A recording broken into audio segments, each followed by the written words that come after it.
আসসালামু আলাইকুম। ইনি আমাদের পরিচালক স্যার। আজকে উনার গল্পটা আপনাদের সাথে একটু শেয়ার করি। উনার জীবনে যে এতটা ট্র্যাজেডি, উনার গল্পটা না শুনলে হয়তোবা বুঝতে পারতাম না। ইতিহাসের পাতায় এমন কোনো ট্র্যাজেডি আছে বলে আমার মনে হয় না। উনি খুবই নর্ম, ভদ্র এবং শান্ত প্রকৃতির মানুষ। উনি খুবই উচ্চশিক্ষিত মানুষ। আর উনি জব করতেন প্রাণ কোম্পানিতে সিনিয়র অফিসার হিসাবে। তো 1 বছরের ভিতরে উনি গাড়ি বাড়ি টাকা পয়সা সব কিছুই পেয়েছিলেন, কিন্তু আল্লাহর কী বিধান আমি জানি না, একেবারেই সব কিছু চোখের পলকে ওনার কাছ থেকে কেড়ে নিল। উনি রোড অ্যাক্সিডেন্ট করেছিলেন।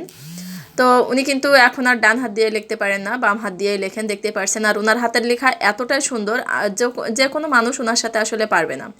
খুবই সুন্দর এবং খুবই দ্রুতই লিখতে পারে। ওনার যখন রোড অ্যাক্সিডেন্ট হয়, উনি আসলে এতটাই অসুস্থ, বাঁচবে কি মরবে এরকম কোনো কিছুই ছিল না। তো ডক্টর যখন ওনার ট্রিটমেন্ট শুরু করেছিলেন, তখন বলেছিলেন নাকি যে হারুন সাহেব, আপনার ট্রিটমেন্ট আমি কোথা থেকে করব আমি নিজেও বুঝতে পারছিলাম না। উনি সুস্থ হওয়ার পরে এই কথাটা ডক্টর ওনাকে বলেছিলেন।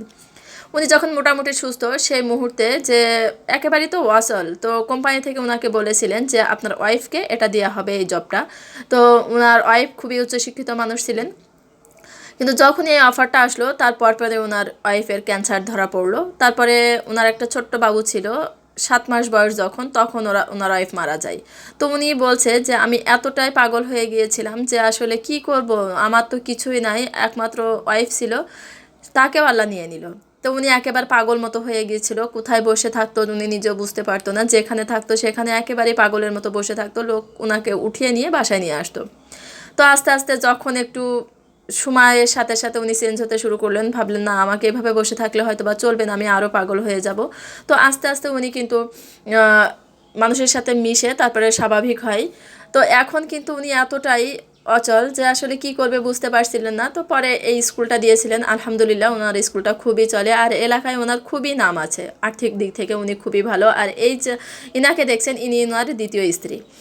তো ওয়াইফ যখন মারা যায়, তো সেই মেয়ে, বড় মেয়ে থাকা অবস্থায় ইনাকে বিয়ে করেন। তো ইনার ভিতরে উনি ভালোবাসা বলে কিছু খুঁজে পায়নি নাকি, যে আসলে ইনি আগের বইয়ের মতো হতে পারেনি।